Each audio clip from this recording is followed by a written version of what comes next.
그런데 이제 그 둘째가 그 전사 통지서를 받아들었어요. 그리고는 자기 아버님한테 그 사실을 속였습니다. 전쟁이 끝났는데도 아버님에게 말하기를, 아버님, 형님은 지금 특수임무를 수행하고 계시기 때문에 못 오고 있습니다. 좀 있으면 올 겁니다. 좀 있으면. 결국은 아버님이 돌아가셨을 때 그 무덤 앞에 전사 통지서를 내어 놓았다고 합니다. 왜? 아버지가 심장이 약해요. 그래서 그거 받으면 충격받아서 돌아가실까 봐 때로는 모르는 게 약입니다. 또 알아봤자 득될 것이 없는 것이 있어요.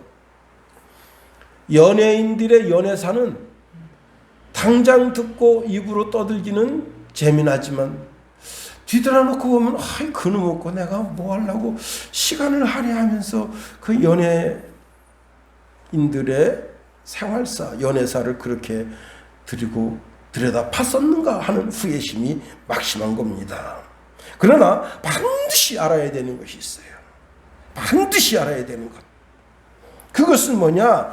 모든 사람들, 온 세계 모든 사람들이 반드시 알아야 할 것. 그것은 참 구원의 길, 영생의 길, 참 평강의 길, 은혜의 길이 이 세상에 있는데 그것을 반드시 알아야 되는 겁니다. 한 부인이 미장원에 갔는데 미장원에 가면은 사람들을 많이 기다려야 되잖아요. 거기 이런 이제 여성 동화 뭐 이런 저런 잡지가 있는데 옛날에는 썬데이 서울이라는 게 굉장히 유행했습니다. 근데 그 썬데이 서울이라는 게 사실은 사루 잡지예요. 3년도 되지 않아. 거기 나와 있는 글이 그렇게 큰 유익을 주는 그런 글이 아닌데 한 부인이 신앙생활 참 돈독한 그런 성도였는데 남편을 다루는 법 이런 게 있어요. 그래서 그걸 쫙 읽어보니까 야, 내가 완전히 남편한테 이거 뭐 아침마다 밥 해주지, 빨래해서 매일같이 막 대령하지, 와이셔츠 다려가지고 대령하지, 양복이 조금 문제가 있으면 그냥 세탁소 가서 그냥 팍 해가지고 수선해서 대령하지. 야, 내가 완전히 하녀로 살았구나.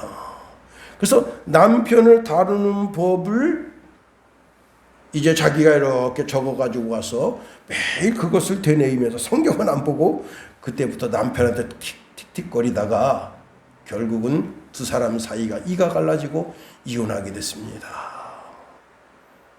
그리고 친정집에 가서 그 남편이 준 위자료 그거 몇 푼 받아가지고 곰곰이 생각해 보니까 내가 그놈의 미장원에 가서 그것만 안 받더라도 지금 알콩달콩 행복하게 새끼들 말이지 쪽쪽 빨면서 잘 생활했을 텐데. 이 이혼이라고 하는 것은 자기 마음을 찢는 것 아니겠어요? 사람이 무엇을 보느냐, 무엇을 읽느냐가 얼마나 중요한지 모릅니다. 디모데 후서 3장 15절에 보니까 또 어려서부터 성경을 알았나니 성경은 능히 너로 하여금 그리스도 예수 안에 있는 믿음으로 말미암아 구원에 이르는 지혜가 있게 하느니라. 성경은 꼭 읽어야 할 책입니다. 반드시 읽어야 할 책이고 내 삶의 내 인생의 안내 책이다. 사도행전 7장 17장 11절 12절에 보면 베레아 사람들에 대해서 이야기하고 있는데요. 그 베레아 사람들은 얼마나 신사적인 사람이었는지 간절한 마음으로 말씀을 받고 그 말씀이 그런가 그렇지 아니한가 날마다 묵상했다고 하는 겁니다. 그랬을 때에 그 지역에 많은 사람들이 아주 귀인들도 예수 믿게 되고 또 그 다음에 그로 인해서 많은 성도들이 이렇게 부흥되게 됐다고 하는 겁니다. 여러분, 이렇게 성경을 읽고 성경에 대한 상식, 지식이 늘어나서 이것이 자신 스스로를 더 겸손하고 더 아름다운 성도로 세워져 가면 좋은데 인간은 뭐 조금 자신 속에 뭐가 지식이 들어있으면 그것 때문에 교만하다. 그래서 오늘 본문에 이런 말씀을 주고 있습니다. 우리가 다 지식이 있는 줄 아나 지식은 교만하게 한다 하는 겁니다. 자신이 알고 있는 지식으로, 자신이 가지고 있는 돈으로, 자기 자신이 가지고 있는 세상 돌아가는 조그만 지식 때문에 자기 스스로 조금 교만해가지고 그 교만 때문에 자기 신앙이 무너지고 자기 삶이 무너지는 사람이 많다는 겁니다. 여러분, 자, 고린도 교회에 우상에 대한 지식이 다른 사람보다 조금 영특하게 많은 사람이 있었습니다. 이것 때문에 자기 자신의 마음이 높아졌어요. 교만 떨다가 결국은 그 지식 때문에 자기가 망하게 됐다고 하는 겁니다. 차라리 무식했더라면, 차라리 돈이 없었더라면 교만하지 않았을 텐데, 차라리 자기가 영광의 자리에 올라가지 않았더라면 교만하지 않았을 텐데, 그냥 평범한 인생 살았더라면 좋았을 뻔했는데 하는 겁니다. 여러분, 초등학교 가면 수학 공식이, 산수 공식 있잖아요. 1 더하기 1은 2다. 아주 철학적으로 대답하는 어린애도 있습니다. 1 더하기 1은 중노등입니다. 그렇게 대답하는 애들도 있긴 하지만, 그래도 보편적인 초등학생들은 하나 더하기 하나는 2다. 하나 더하기 2는 3이다. 그런 공식이 있잖아요. 물이 섭씨 4도씨가 되면 대류현상이 일어나서 물이 싹 이렇게 돌아요. 그래서 물이 찬물인데도 물로 싹 가라앉고 그 위에 표면이, 이 지구 공기와 닿는 표면이 얼게 됩니다. 이건 자연 공식이에요. 또 물이 99도에도 안 끓어 100도가 돼야 끓는 거예요. 이런 공식이 있는 거예요. 그런 것처럼 교만에는 한 공식이 있는데 그 공식이 뭐냐면 반드시 망한다는 거예요. 내가 교만해서 안 망하려고 아무리 몸부림쳐도 하나님이 그 사람 망하게 하신다는 거예요. 폭망하게 한다는 거예요. 잠언서 16장 18절 19절에 보니까 교만은 패망의 선봉이요 거만한 마음은 넘어짐의 앞잡이니라. 겸손한 자와 함께하여 마음을 낮추는 것이 교만한 자와 함께하여 다치물을 나누는 것보다 나으니라. 지식이 쌓여서 쌓일수록 겸손하면 얼마나 좋겠어요. 돈이 많아서 은행에 기천만 원을, 제가 한번 이제 친구 따라 강남 간다고 친구 목사님이 고양시에 있는데 놀러와라 그래서 갔어요. 갔는데 그때는 지금처럼 이렇게 외국 차들이 많이 있던 때가 아닙니다. 진짜 어쩌다 한데, 그런데요, 동그라미 5개 있는 차가 논바닥에 딱 있는 거예요. 근데 내가 이거 뭐야? 아니 왜 논바닥에 이렇게 동그라미 5개가 있는 차가 여기 있어? 그랬더니 그 목사님이 자랑하던 말합니다. 여기 말이야, 그 KTX 그 기지국이 들어오는데 그 논을 국가에다가 이렇게 헌납한 사람인데 그 돈이 200억이다. 200억. 그래가지고 그 돈을 그 자기 동네 가까운 은행에 갖다 집어넣어놨는데 10년 동안 그 돈을 빼지 않는 조건으로 걸고 그 사람이 동그라미 4개짜리 차를 갖다 줬다는 거예요. 200억이에요. 200억. 그런데 얼마나 겸손합니까? 그 KTX 그 기지 고속권 전철 그 기지가 다 건설되려면 아직도 몇 년이 걸리거든요. 그 차를 끌고 다 논바닥에 대고 농사를 지으시대요. 내가 200억 재산이다 이놈 시키더라. 어깨를 확 세우고 내가 그 돈 가지고 국회의원 한번 해봐야 되겠다. 딱 나와서 밑에 쓰레기 같은 것도 착착착 붙어가지고 200억 빨아먹고 망하는 거예요. 별거 아닙니다. 돈이 있을 때 더 겸손하면 얼마나 좋아요. 자기 명예가 높아지고 자기 권세가 정말 세상 온 온 세상에 미친 그런 권세를 가졌을지라도 겸손하면 얼마나 좋습니까? 여러분, 자, 우상 제물이 있어요. 지금은 이제 뒷집마다 냉장고가 다 있고, 그 다음에 정육점에도 다 고급 최고급 냉장고가 있어서 그 최상의 고기를 보존하는 그 온도를 딱딱 맞춰서 냉장마다 다 그렇게 보존합니다. 근데 이때는 냉장고가 있는 게 아니에요. 가장 신선한 고기를 먹으려면 어디로 가야 되느냐면 신전 밑에 있는 상가로 가야 되는 거예요. 예.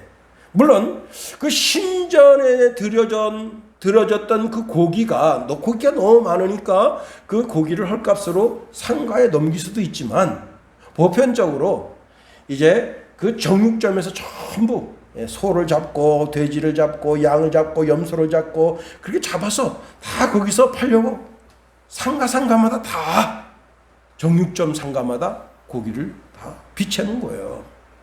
문제는 이거예요. 어떤 고기가 제단에 있다가 내려온 고기인지, 어떤 고기가 그 이제 도살장에서 잡아가지고 온 고기인지 그 구분이 안 가는 거예요. 자, 이때 당시에 잘못된 생각, 잘못된 사상을 가지고 있는 사람들이 있었는데, 그 사람들이 뭐냐면 신전에 드려진 그 제물 속에는 귀신이 깃들어서 그 제단에 드려진 그 고기를 먹게 되면 그 고기 속에 있는 귀신이 그 사람 속에 들어와서 그 사람 속에 집힌다. 귀신 들리면 받는다. 그러니 그런 고기를 먹으면 안 된다. 이렇게 주장하는 사람이 있었다는 거예요. 그런데 그 주장이 너무 강해. 자, 이 고린도 교회는 유대인들이 유대적 사상을 쭉 유대교를 가지고 있다가 기독교를 개종한 사람들이 있습니다. 그런데 유대교에 있었던 사상, 생각을 버리지 못하는 거예요. 우리가 이제 오후 시간에도 살펴보겠습니다만은 그 중에 하나가 뭐냐면 손 씻고 밥 먹는 문제. 손 안 씻고 밥 먹으면 그 손 안 씻고 밥 먹는 그 행위 속에 죄가 내 속에 들어와서 내가 죄인 된다. 그런 잘못된 사상을 가지고 있는 사람들이 유대교인들이에요. 근데 그 잘못된 사상을 버리지 못하는 거야. 그리고는 자기 사상을 아주 옹고지처럼 딱 세우는 거예요. 그리고는 어느 집에 초대받아서 가서 이제 식사를 제공받는데 소고기가 나왔어요. 근데 유대인 그리스도인이 이 고기 어디서 왔어?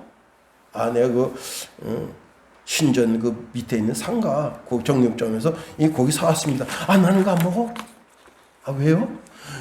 이 고기가 어떤 고기인지 어떻게 알아? 응? 제단에 바쳐졌던 고기면 어떡하겠어? 이 고기를 먹게 되잖아. 그러면 제단에 바쳐질 때 귀신이 임하여서 그 재물을 흠양하거든. 그러기 때문에 이 재물을 먹게 되면 귀신이 그 사람 속에 들어와 그 사람 영혼 속에 집히게 되는 거야. 와, 그럴듯하잖아요, 그죠? 반대로 이 고린도 교회는 영지주의자들이 있었어요. 영지주의자들은 물질은 악하고 영적인 것은 거룩하다, 그렇게 생각하는 사람들이에요. 그래서 이 물질이 나한테 어떤 영향을 끼치지 못한다 그래서 막 먹어도 돼. 물질이 내 영혼 속에 어떤 악한 영향력을 끼치지 못한다. 그래서 그 고기를 막 먹어도 되는 거예요. 이 두 가지 사상, 다시 말하면 이제 유대교적인 사상, 그 다음에 영지주의적 사상, 이런 사상이 교회 안에서 막 혼재하게 되면서 성도들이 막 혼란을 겪고 있는데, 거기에 유대교적 사상을 가지고 있는 사람들이 다 그 영적인 지식도 아닌 지식을 가지고는 그것이 영적인 지식인 것처럼 성도들한테 막 지적질하고 막 그러니까 성도들이 괴로워하는 거예요. 또 영지주의적 입장인 사람들이 그까짓 거 말이야, 어떤 걸 먹어도 괜찮은데 뭐 그렇게 교회 안에서 호들갑을 떠냐. 그리고 자기는 자기 나름대로 어떤 카리스마를 가지고 교회 안에서 존재하게 되면서 오늘 본문의 말씀이 주어지는 겁니다. 여러분, 우상은 아무것도 아닌 것을 알아야 돼요. 중국에 가면요, 중국에 중원제불이라고 하는 불상이 있는데 높이가 얼마냐? 208m예요. 높이가. 그리고 금이 108kg이 쓰여졌고 구리가 2,300톤이 쓰였고 특수강철이 1,000톤이 쓰였다는 겁니다. 그래가지고 어마어마하게 세웠는데 이 중원제불에는 한 가지 내려오는 속설이 있는데, 속설이에요. 야, 그 부처님 발을 만지면 아들 낳는다. 그래가지고 중국 전국에서 딸 낳아가지고 시어머니한테 구박받는 며느리들이 거기 가서 그 발 만지는 게 그게 손이라는 거예요. 응? 그러면 이게 세워진 지 얼마 안 됐는데 그 전에 딸 만나가지고 고통받던 그 며느리들은 또 어쩌란 말이냐 말이에요. 말도 안 되는 소리예요. 여러분, 우상은 아무것도 아닌 거라는 사실을 알아야 됩니다. 우리가 이런 배경 속에서 세 가지로 한번 말씀을 살펴보려고 하는 겁니다. 자, 우상 제물에 드려졌던 음식에 대한 지식 때문에 자신 스스로 교만하게 하면 어리석은 자가 되는 거예요. 성령의 사람이 사도 바울은 고린도 교회가 교만하게 하나님께 매를 맞이고 폭망하는 어리석은 짓을 저지르는 것을 깨닫고 우상 제물 속에 숨겨져 있는 그들의 교만을 깨우쳐 주려고 이 말씀을 주는 겁니다. 우리 하나님은 우리의 앉고 일어섬과 누움과 우리의 모든 일거수일투족을 다 아시는 분이시다. 우리의 생각을 다 아시는 분이시다. 시편 139편 1절과 4절 말씀해 보니까 여호와여 주께서 나를 살펴보셨으므로 나를 아시나이다. 주께서 내가 앉고 일어섬을 아시고 멀리서도 나의 생각을 밝히 아시오며 나의 모든 길과 내가 눕는 것을 살펴보셨으므로 나의 모든 행위를 익히 아시오니 여호와여 내 혀의 말을 알지 못하시는 것이 하나도 없으시니이다. 그랬습니다. 하나님이 성도 한 사람 한 사람 다 알고 계실 뿐만 아니라 너무나 명명백백하게 알고 계시다 하는 겁니다. 그리고 그 사람이 그 조그만 지식을 자기 삶에 세워서 그 지식 때문에 교만하게 행동하는 것도 다 알고 계시다 하는 겁니다. 고린도 교회는 우상 제물에 대한 지식을 가지고 거만하고 교만하게 행동하는 사람들이 많이 있었습니다. 세상에 돈 조금 있다고 해서 그 돈 때문에 거만하고 교만하게 행동하면 안 되는 거예요. 세상적인 권세가 있고 명예가 있다고 해서 그것 때문에 자기 자신을 거만하게 교만하게 하면 하나님이 그 사람을 반드시 망하게 하신다. 야고보서 4장 6절 말씀해 보니까 그러나 더욱 큰 은혜를 주시나니 그러므로 일러스되 하나님이 교만한 자를 물리치시고, 이 물리친다고 하는 것은 하나님이 내가 너의 대적자가 되었다라는 말씀이에요. 교만한 자는 하나님이 그를 내가 너의 대적자가 되어주마 그렇게 선언하신다는 거예요. 하나님이 그 사람을 공격하신다는 거예요. 여러분, 하나님의 공격을 받아서 온전하게 설 사람이 누가 있겠습니까? 그런데 마귀가 우리의 마음을 계속 부추겨서 우리로 하여금 교만하게 하는 거예요. 자꾸 교만 떨게 하는 거예요. 마귀야말로 하나님의 대적, 성도의 대적인 것입니다. 그래서 하나님과 우리 사이를 계속 이간질시키고 결국은 우리로 하여금 뭐 별것도 아닌 그런 지식 가지고 우리를 아주 교만하게 만드는 거예요. 교회에서 나 잘난이라고 생각하면 그때부터는 마귀의 밥이 되는 거예요. 그러니 교회에서도 늘 겸손해야 됩니다. 장로님이라도 겸손하고 목사님이라도 겸손하고 성도 한 사람 한 사람이라도 늘 겸손해야 되는 거예요. 베드로전서 5장 6절에 보니까 그러므로 하나님의 능하신 손 아래에서 겸손하라. 때가 되면 너희를 높이시리라 말씀하십니다. 1948년도 미국에 대통령 선거가 있었는데 트루먼이 재선에 도전했습니다. 당시에 이제 이 선거에서 당선이 확실한 사람이 누구였는가 하면 공화당의 투머스 듀이라고 하는 분이었다고 합니다. 이 트루먼은 이제 스펠딩 상업대에서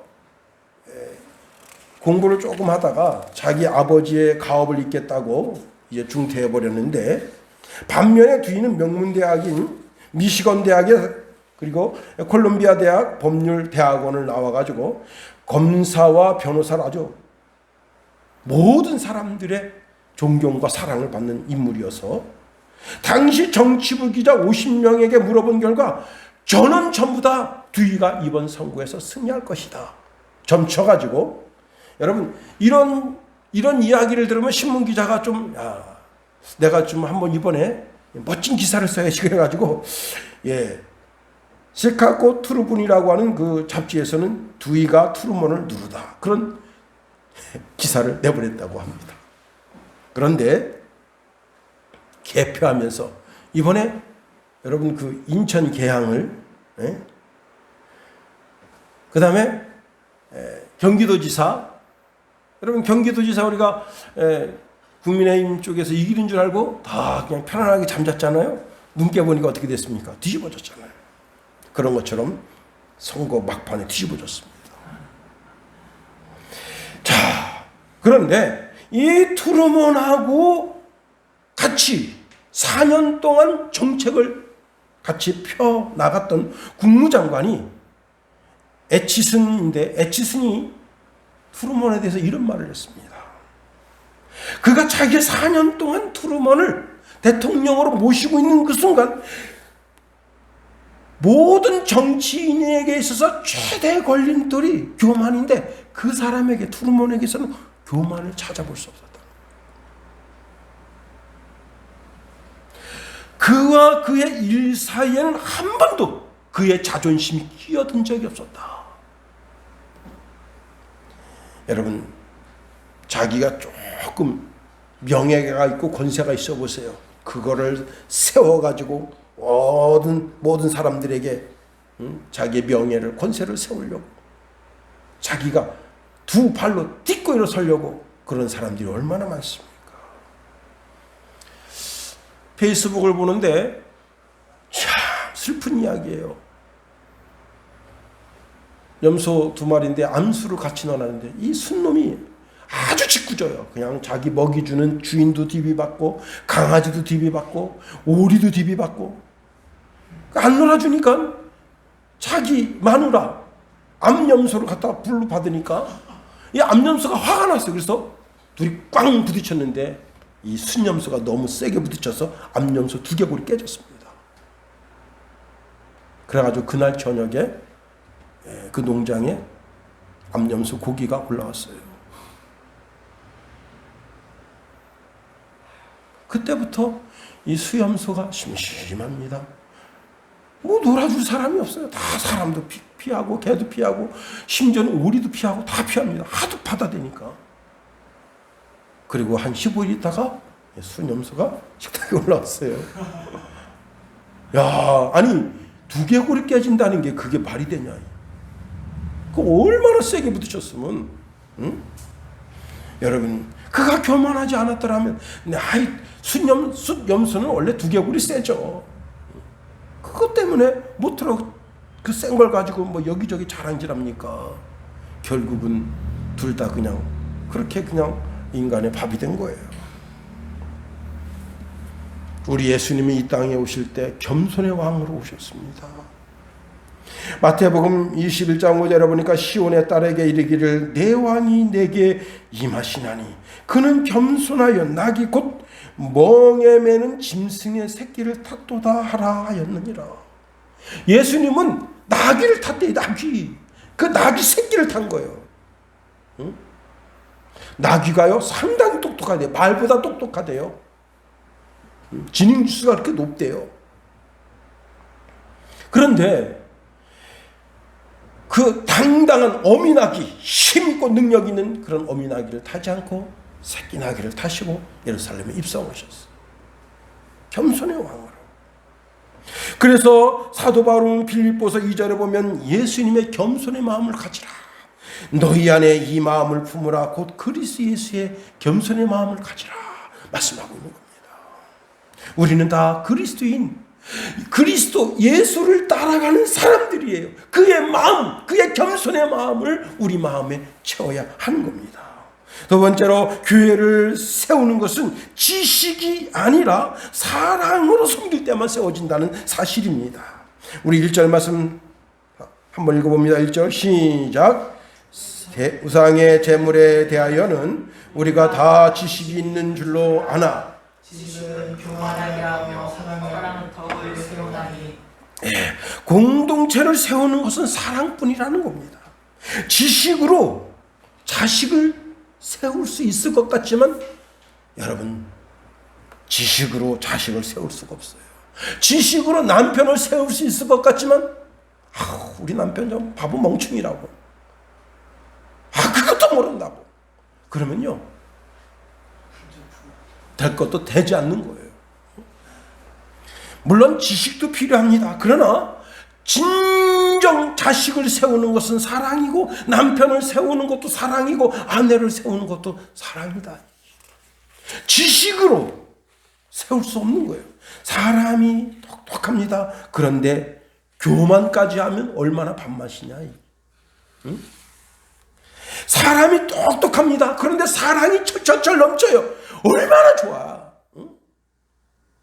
사람이 똑똑한데 사랑이 막 샘솟듯 보듬어놔요. 똑똑한 엄마가 똑똑한 아들 새끼를 사랑으로 막 보듬어. 그런데 똑똑한 엄마가 그냥 똑똑한 지식으로 그냥 아들을 다스립니다. 그럼 아들이요 숨 막히는 거야. 견딜 수가 없는 거예요. 응? 실력도 있고 성공도 했는데 사랑이 철철철 넘치니 얼마나 좋겠습니까? 여러분, 특별히 이번에 우리 윤석열 대통령, 여러분, 사람이 서울대 나왔잖아요, 그죠? 좀 머리가 조금 모자른 듯 했는데 9번 시험 봐서 합격했잖아요. 그래가지고 검찰로 최고의 검찰의 최고 대장이 되고, 그래가지고 거기에서 또 대통령 후보로 나와서 대통령이 됐어. 그런데 아주 밥맛인 문재인처럼 저렇게 그냥 하면 얼마나 사람 기분 나쁩니까?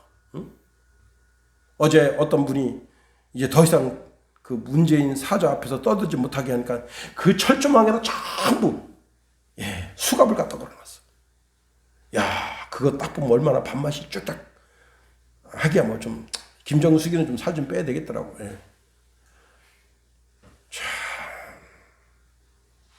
여러분, 성공한 사람인데 사랑이 펄펄 넘쳐서 그냥 마포 국수집 가서 국수도 먹어도 되고, 부산 자갈치 시장 가서 여러분 고기 들었다가만 너무 미끄러서 떨어졌잖아요. 그리고 다 낙지 딱 들어. 내가 부산에 있을 때 낙지 먹으러 또 많이 왔었다고. 이러니까 사람들이 야, 윤석열 대통령 먹은 낙지집 가서 낙지집 먹어야 되겠다. 장사가 되는 거 아니에요.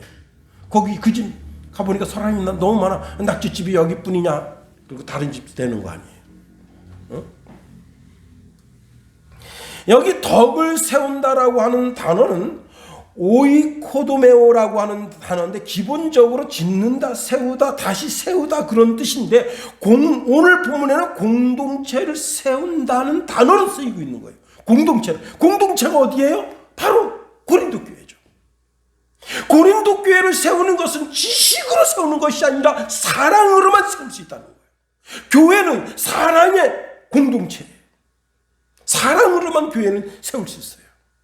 여러분, 사랑에는 상대방의 허물을 덮어주는 은혜가 있는 겁니다. 사랑에는 상대방의 어려움을 겪을 때 같이 보살펴주는 보살핌이 있는 거예요. 사랑에는 상대가 물질적인 어려움이 있을 때 그 물질적인 어려움을 은근히 감내해 주는 거예요. 우리는 그리스도 예수의 사랑을 따르는 사람들입니다. 형제 자매가 옷이 구질구질합니다. 몇 끼니 굶었습니다.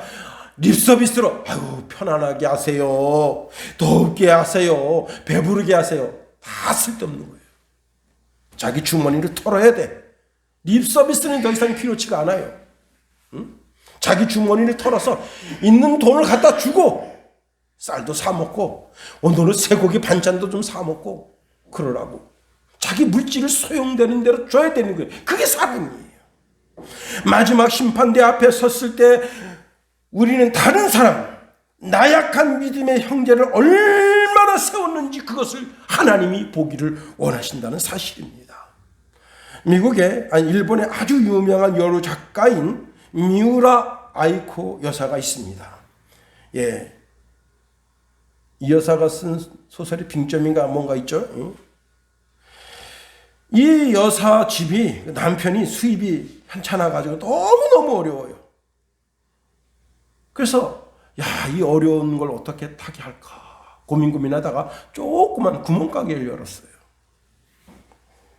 그런데 구멍가게가 너무너무 잘 되는 거예요. 여러분이 하는 모든 일에 하나님의 형통함이 있어서 너무나 잘 되는 역사가 있어지길 예수님의 이름으로 축원해 드립니다. 너무너무 잘 돼가지고 아침 일찍서부터 저녁 늦게까지 쉬지를 못하는 거예요. 와, 짐을 트럭으로 실어오고 트럭으로 내갈 정도로 가게가 잘 돼. 점점 확장되는 거예요. 어느 날 남편이 왔습니다. 남편은 아주 독실한 그리스도인입니다. 자기 아내한테 말합니다. 여보, 우리 가게가 잘 되는 것은 너무 좋은 일이지만 주위 사람들이 우리 가게 때문에 쫄딱 망하게 손가락 빨고 살면 되겠는가?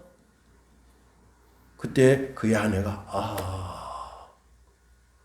그래서 그때부터 물건을 적게 들여놓기 시작한 거예요. 그리고 어떤 사람이 물건 하나 사러 오면 자기 거 물건을 팔지만 몇 개를 찾으면 우리 물건 우리 지금 없는데 요 옆에 가게 가시면 거기 있다고 이렇게 안내해 주게 된 거예요. 그래서 시간이 많이 자기 삶의 시간이 많이 늘어나서 그 시간대에 그 소설을 쓴 거예요. 그래서 그 소설이 대박이 난 거예요. 여러분, 하나님은 사랑으로 자기 남편을 세우고 자기 자녀를 세우고 사업장을 세우고 직장을 세우고 그리고 이웃 가게도 세워주려고 하는 사람에게 대박나는 길로 인도해 주십니다. 세 번째로 이렇게 사랑으로 행하면 하나님도 알아주신다 하는 겁니다. 우리 2절 3절 말씀 다 같이 한번 읽어봅니다. 2절 3절 시작. 만일 누구든지 무엇을 아는 줄로 생각하면 아직도 마땅히 알 것을 알지 못하는 것이요 또 누구든지 하나님을 사랑하면 그 사람은 하나님도 알아주시느니라. 똑똑한 사람은요 신기한 은사가 있어. 그게 뭔지 알아요? 지적질을 하는 거야. 똑똑한 사람은 그 은사가 지적질하는 거야. 그것도 몰라? 저요 제가 참 자존심이 팍 상한 때가 있었는데 우리 김선혜 사모님이 저더러 당신 그것도 몰라. 근데 자존심이 팍 상한데 조금 나보다 조금 먼저 그거 신문 먼저 보고 조금 먼저 알았다고 내 자존심을 이렇게 팍 상하게 하나. 근데 그러니까요 꼴도 보기 싫더라고. 내가 잘 사랑하는 사람한테 그런 말 들으니까 마음이 상한 거예요.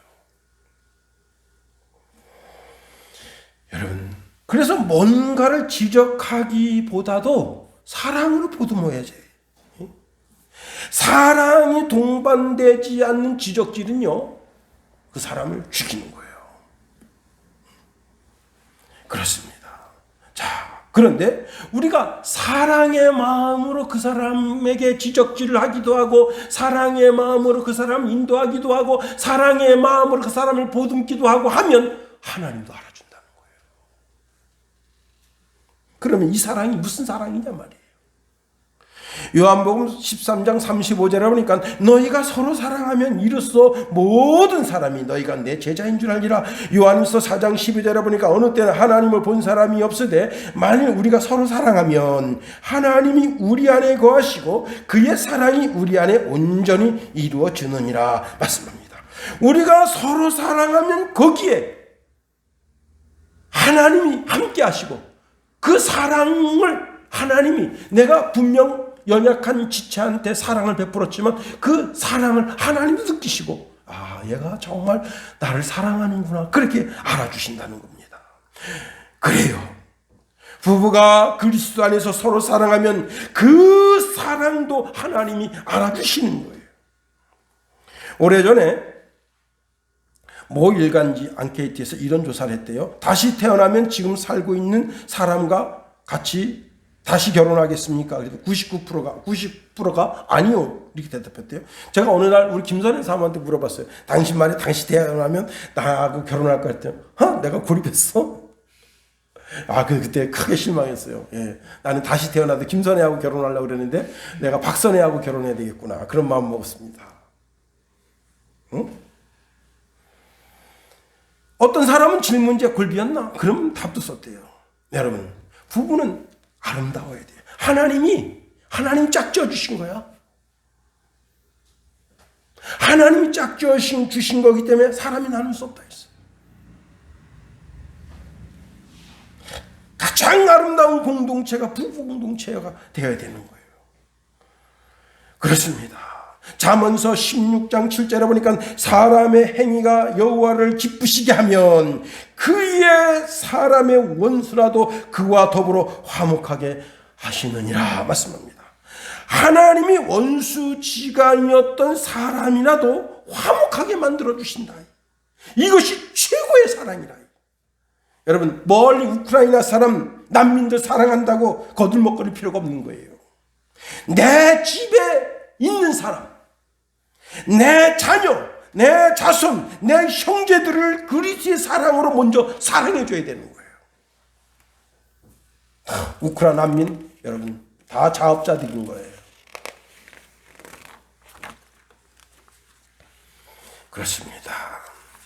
여러분, 하나님도 알아주는 사랑.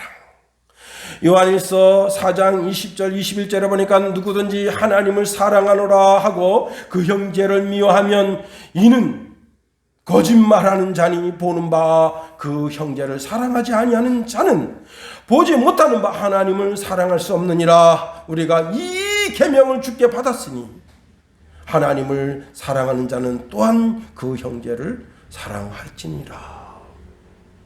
어떤 분이 재미난 글을 올려놔서 그 글을 소개하면서 설교를 마치려고 합니다. 서울 모교회에 양반들이 모이는 교회가 있습니다. 양반들이 주축을 이루고 있는 교회인데 백정이, 이게 조선시대죠. 백정이 그 교회를 나오게 됐어요. 장로 선거를 했는데 하필이면 그 백정이 장로가 됐습니다. 아니, 양반들이 그렇게 많은데 양반들 속에서 장로가 나오지 않고 백정이 장로가 됐습니다. 그랬더니 교회가 그 양반들이 백정놈이 장로된 교회 나올 수 있나? 그래서 교회가 깨졌대요. 아주 유명한 교회입니다. 우리 전재민 목사님이 목사 안수 받은 그 교회예요. 그런데 금산에 김제에 금산교회가 있는데 여러분 그 금산교회는 그때 당시 기역자교회예요. 기역자교회. 이 모퉁이의 목사님이 또 선교사님이 설교 말씀하고 이쪽은 여자, 이쪽은 남자 이렇게 앉아 있는 교회예요. 근데 그 교회에 어떤 분이 있었는가 하면 조덕삼이라는 사람이 있었습니다. 조덕삼. 이 조덕삼이라고 하는 사람이 예배드릴 장소가 없어서 자기 집을 교회당으로 내놓은 거예요. 그런데 점점 교회가 부흥됩니다. 자기 집에서 예배를 드리니까 자기 집의 머슴, 이자익이라고는 머슴이 있는데 그 머슴은 마부로서 말을 돌보고 그리고 이제 주인이 어디 행참을 할 때마다 말고삐를 잡고 인도하는 사람인데 이자익이라는 사람이에요. 장로 선고를 했어. 그런데 조덕삼은 자기 집을 교회당으로 내준 사람이고 그러니 얼마나 대단한 사람이에요. 근데 자기 집 머슴이 장로가 된 거예요. 여러분, 이거는 백정이 장로가 된 것보다 더 큰 센세이션이야. 더 큰 뉴스야. 교회가요, 박살날 아주 좋은 굿뉴스야. 마귀가 아주 좋아할 뉴스야. 그런데 여러분, 이 조덕삼이라고 하는 사람이 이런 말 했습니다. 여러분, 이자희 이분은 참 훌륭한 분입니다. 비록 우리 집 머슴이지만 장로의 자격이 충분합니다. 너무너무 존경스럽고 훌륭한 인격자입니다. 이분은 바로 장로감입니다. 이렇게 선언해 준 거예요. 그래서 그 집 머슴이 장로가 됐습니다. 그리고 1년이 지난 다음에 다시 또 장로 선거를 했는데 그때 비로소 이제 조덕삼이가 장로가 됐습니다. 그런데 더 놀라운 일이 있습니다. 이 조덕삼이라고 하는 분이 성도들에게 이렇게 말했습니다.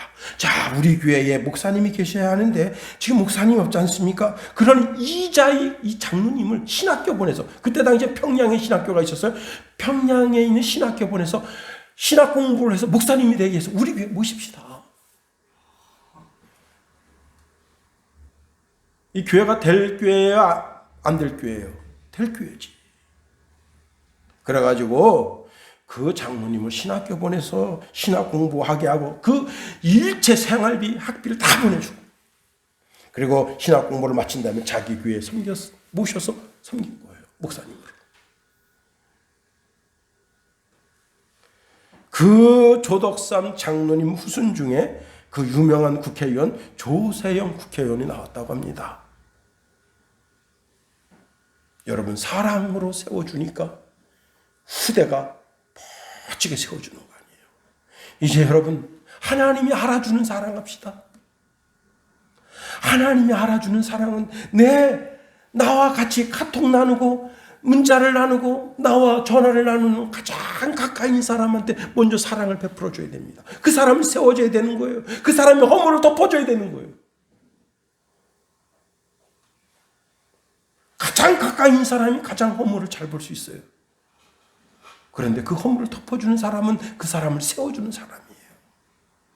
그러면 하나님도 그 사람을 알아줍니다. 하나님이 알아주는 사랑을 하는 저와 여러분이 될 수 있기를 예수님의 이름으로 축원해드립니다. 기도하겠습니다. 하나님 감사합니다. 우리를 붙드시며 인도하여 주셔서 교만한 마음을 내버리게 하시고 하나님 주신 사랑으로 그 누구든지 사랑으로 섬기며 사랑으로 세워서 하나님이 알아주는 그런 사랑을 이루는 주의 신령한 백성 다 되게 하소서. 예수님 이름으로 기도합니다. 아멘.